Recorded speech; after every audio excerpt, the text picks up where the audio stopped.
whenever a question arises about the ovarian tumor, you should be first be familiar with the size of the ovaries.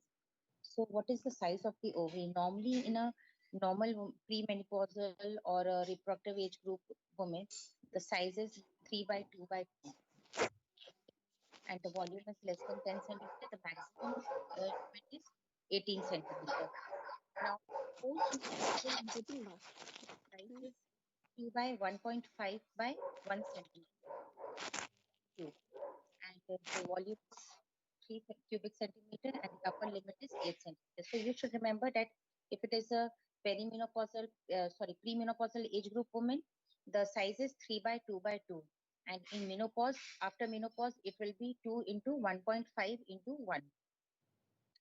Now again, ovarian enlargement can be of three types. One is functional cyst, the other is benign neoplasms, and there are other conditions associated with the ovaries, that is endometrioma, polycystic ovarian syndrome, and ovarian hyperstimulation syndrome.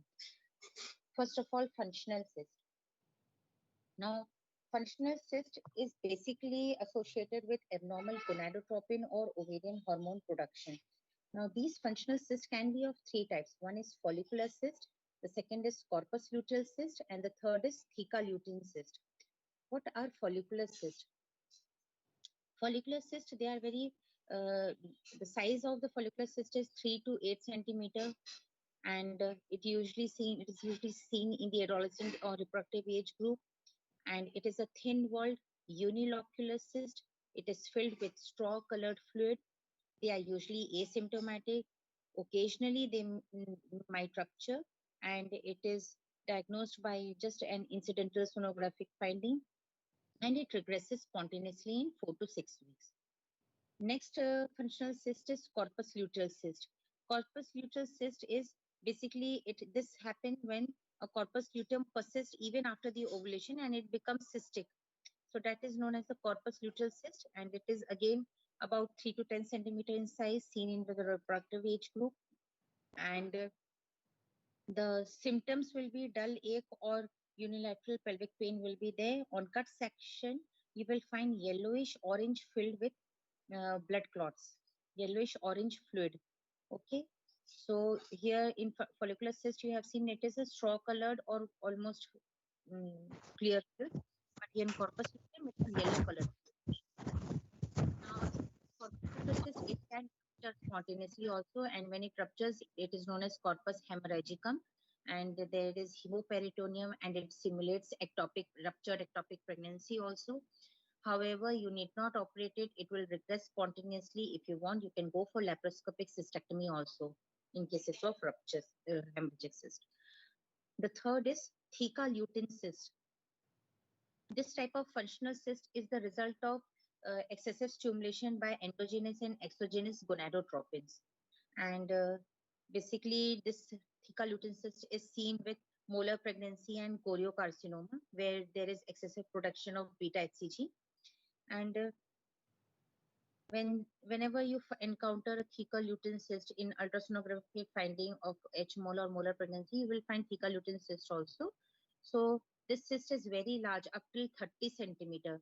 Previously, we have seen the cyst of 7 to 8 or 10 centimeter, but this theca lutein cyst, they can be very large, up till 30 centimeter. They are usually bilateral and are multicystic, and they are grayish blue in color, have a honeycomb appearance in cut section, and a straw colored fluid is there. They are usually asymptomatic. However, if the cyst is very large in size, then it can cause dull aching pain or discomfort in lower abdomen. It occasionally can undergo torsion and rupture, and the management is conservative. Remember, the management is conservative. You need not operate it, because once the suction evacuation and the treatment of a molar pregnancy is accomplished, you will find that this cyst will regress spontaneously in a month or so. Okay. So that is all about functional cysts. So functional cysts are of three types. One is follicular cyst, theca lutein cyst, and corpus luteal cyst.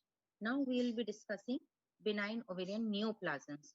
Now benign ovarian neoplasms, they can arise from the ovarian surface epithelium, or from the germ cells, or from the stromal cells.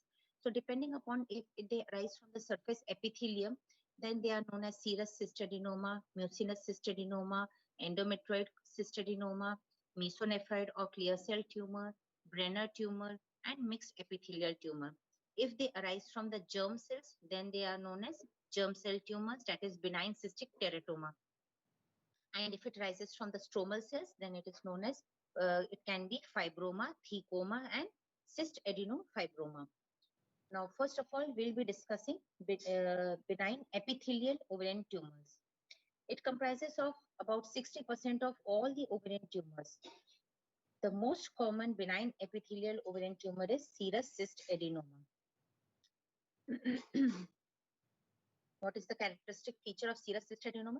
30% of all, it comprises of 30% of all ovarian tumors. It is the most common in the reproductive age group, and it is bilateral in only 10% of the cases. It can be multiloculated or it can be uniloculated. Papillary projections may be present. It is lined by columnar or cuboidal epithelium, and it is filled with thin, clear, yellowish fluid. The next is mucinous cyst adenoma. It is the second most common epithelial tumor, and it is multilocular and filled with mucinous fluid, and it can be very large. So you have seen many patients coming with a huge abdomen, and you have read on newspapers also about 10 kg tumor being removed from the abdomen. So that is all about mucinous cyst adenoma. They are very enormously enlarged, and they are multiloculated, and the cyst wall is smooth. Papillary projection is rare.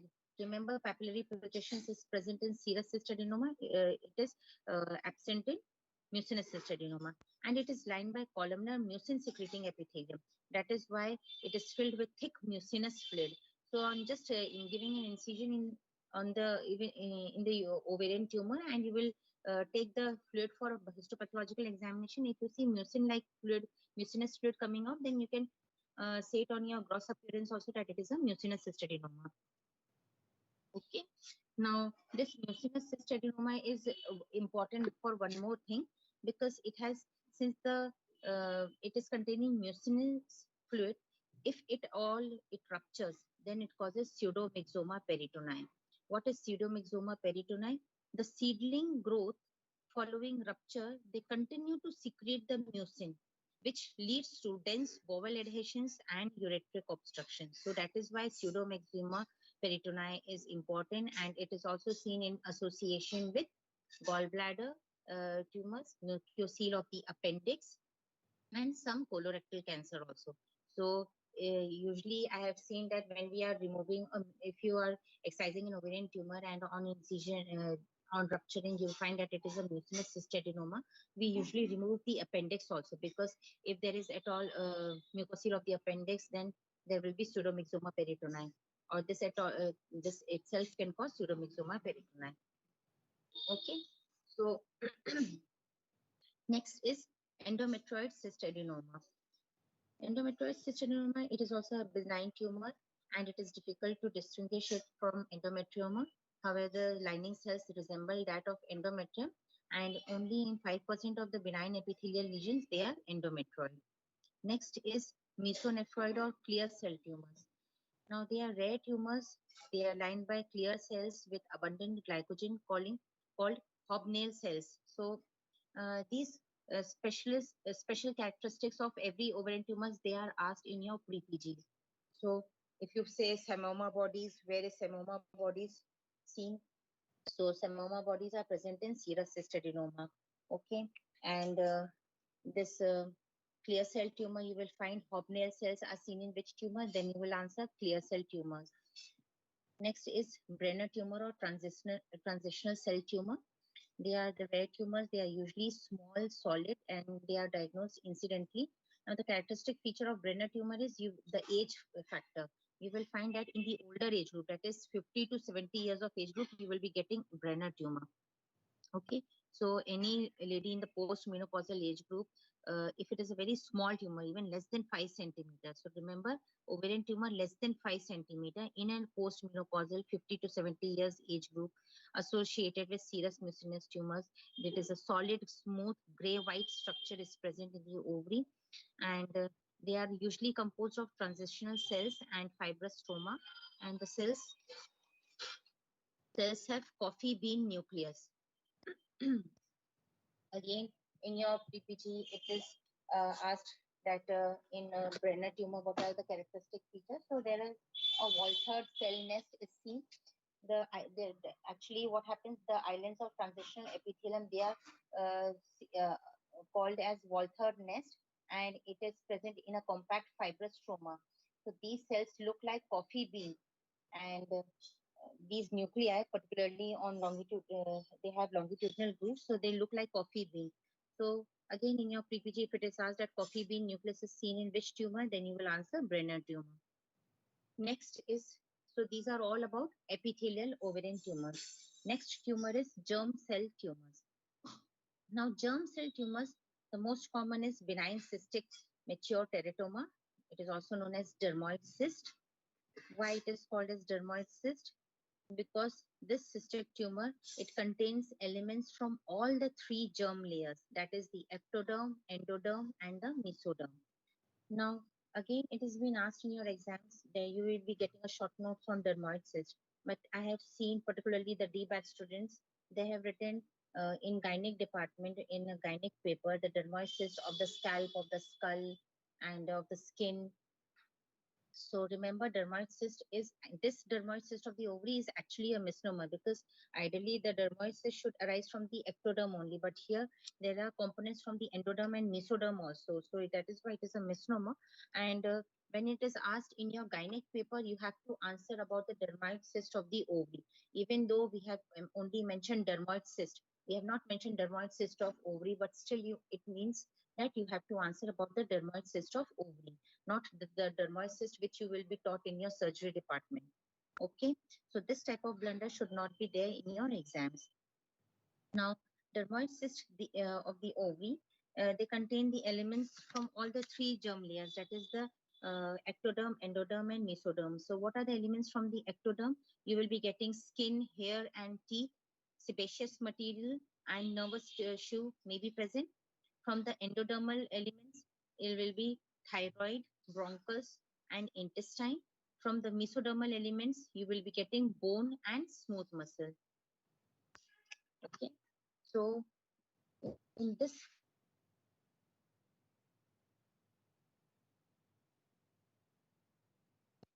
first of all, it comprises of 40% of all the ovarian tumors.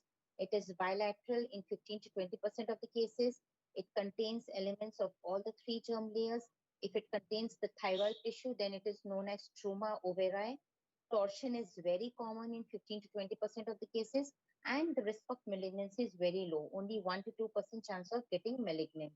And here in dermoid cyst, in naked eye appearance, you will find solid projections, which is known as Rokitansky's protuberance, which is covered by skin with sweat and sebaceous glands. So it is here that teeth and bones are found. So this type of thing will be Rokitansky protuberance will be seen in dermoid cyst. Okay. So dermoid cyst is important. You have to learn it thoroughly, because this will be asked in your exams at least once before clearing your final year MBBS. You have to answer about dermoid cyst either in your pre-use, in your internal assessment exams, or your university exams.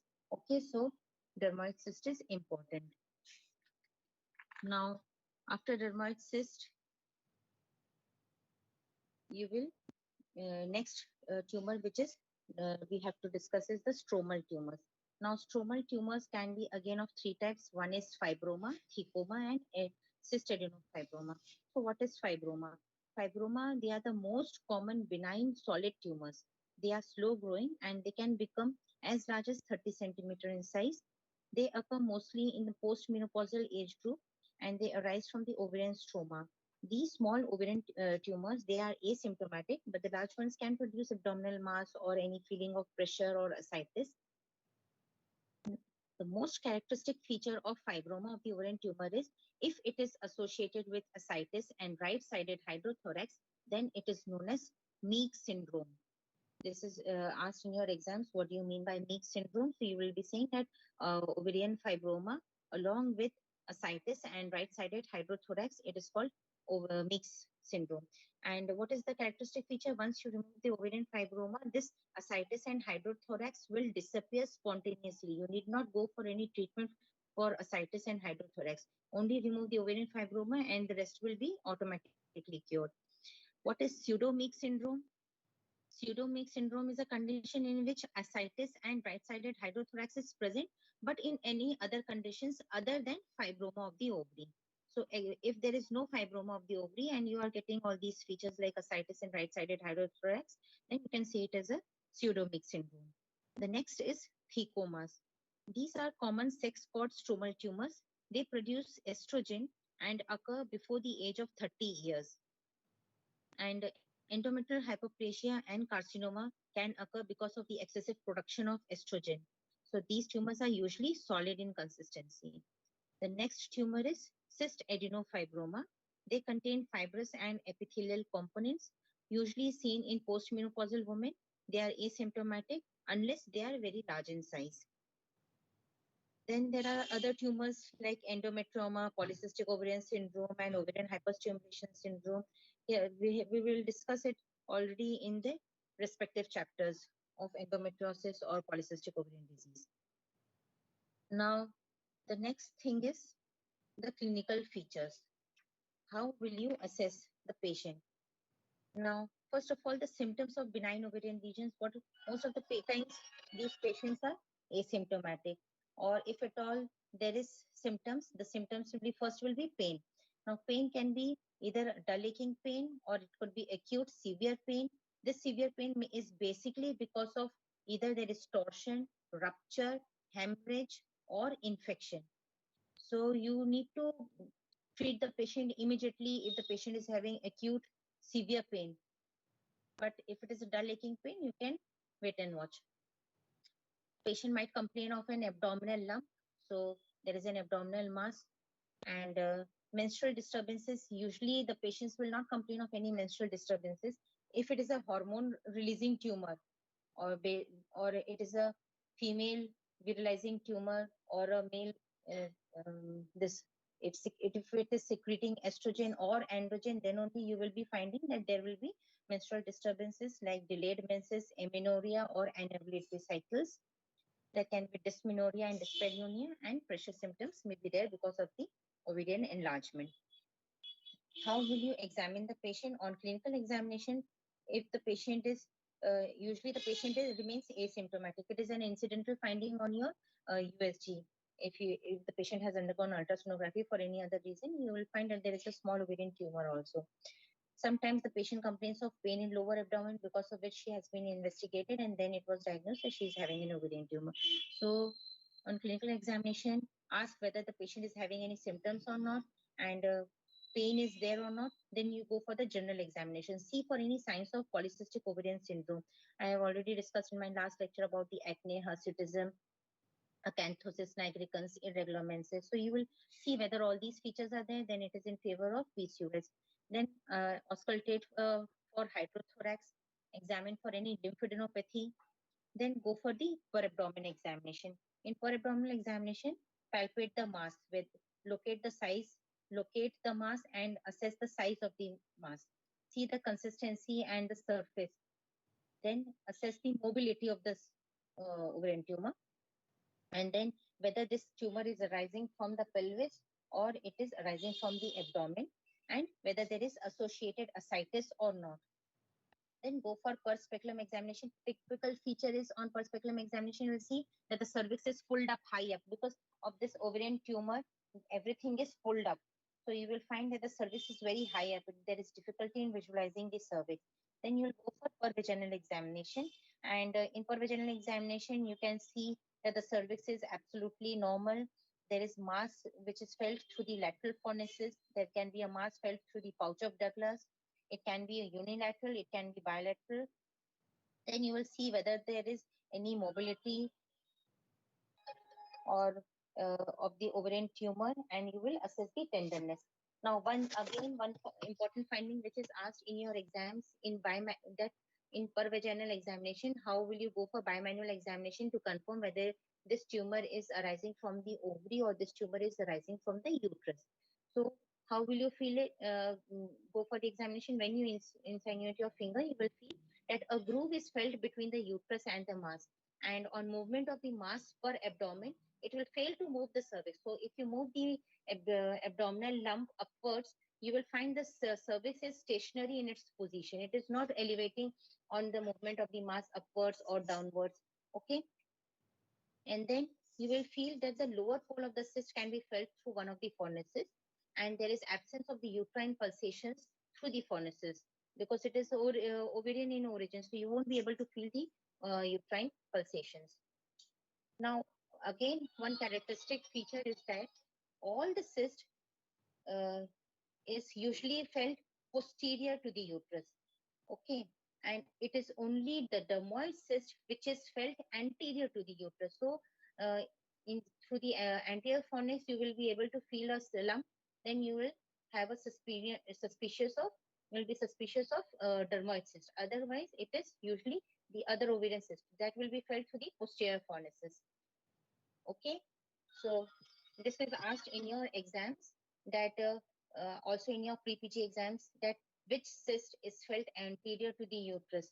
So it is only the dermoid cyst which is felt anterior to the uterus. It is not written in your characteristic features of dermoid cyst. So you will add this thing in your answer of dermoid cyst, that when you are explaining about the details of the dermoid cyst, you will mention then and there that this is the only cyst which is felt anterior to the uterus as compared to all the other ovarian tumors. Now, when you have gone for the per vaginal examination also, then also you will examine the patient also, that there is no weight loss or anorexia, about the ascites, lymphadenopathy, any signs which are visible, which can be elucidated. Now, next common thing which is important is investigation. How will you investigate the patient? Now, this investigations, we usually go for tumor markers. Okay. So, first of all, you will go for tumor markers, and ultrasonography is the best thing you can go for to diagnose the ovarian tumor. And there are certain characteristic features in ultrasonography which will help you to differentiate also that whether this ovarian tumor is a benign ovarian tumor or it is a malignant ovarian tumor. So what are the features? First of all is the size. The size is usually in benign ovarian tumor, the size is less than 5 centimeter. It is cystic in lesion. There is no solid areas, no papillary excrescences. It is uniloculated. It is thin-walled. If at all it is multiloculated, then the septa separating the locules, they are less than 3 millimeter. It is usually unilateral, and there is no ascites or retroperitoneal nodes. There is no metastasis. So these are the characteristic features of a benign ovarian tumor. If at all it is a malignant ovarian tumor, then what will you get in a malignant ovarian tumor? In a malignant ovarian tumor, you will find that the ovarian volume is more than 10 centimeter. It is solid or complex. It is multiloculated. It is thickness of the cyst wall is more than 3 millimeter, and the septal thickness is more than 2 millimeter. This malignant ovarian tumor, they are usually bilateral. Papillary excrescences will be there. Increase in vascularity is there, and the Doppler resistance index is less than 0.04. Okay, so why is the Doppler index is low? You know that due to neovascularization in a malignant tissue, the resistance to the blood flow is low in malignant tumors. So a low resistance index of less than 0.04 is highly suggestive of malignancy. But cutoff values have been different in various studies. However, you will measure the resistance index in all cases. Okay. The other tumor markers are particularly CA125. You must be familiar that CA125 is a very common important tumor marker particularly for the epithelial ovarian tumors. But remember, a level of 35 units per ml is used as a cutoff for the diagnosis of malignancy, but this marker is elevated in several other benign gynecological conditions also. So what are those conditions in which CA-125 is raised? First is endometriosis. Second is pelvic inflammatory disease. Third is abdominal or genital tuberculosis. Fourth is leiomyomas. And lastly, pregnancy. Since all these conditions are also encountered in a premenopausal woman, so this test is not as useful as in the postmenopausal woman. However, a cutoff value of 200 units per ml is therefore used in premenopausal women. So other tumor markers for the germ cell tumor are measured when a solid tumor is detected in a young girl. Beta HCG is a marker for ectopic pregnancy also, as well as it is a marker for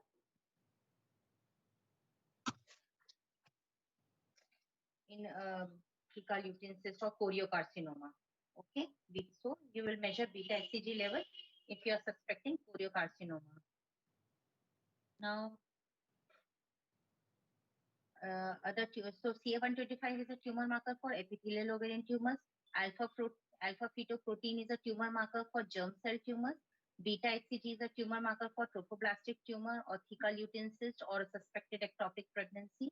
And on Doppler studies, you will find that is a low resistance index. So that is all about the investigation part. In my next lecture, we'll be discussing the management part of ovarian tumor. Thank you all for your patience.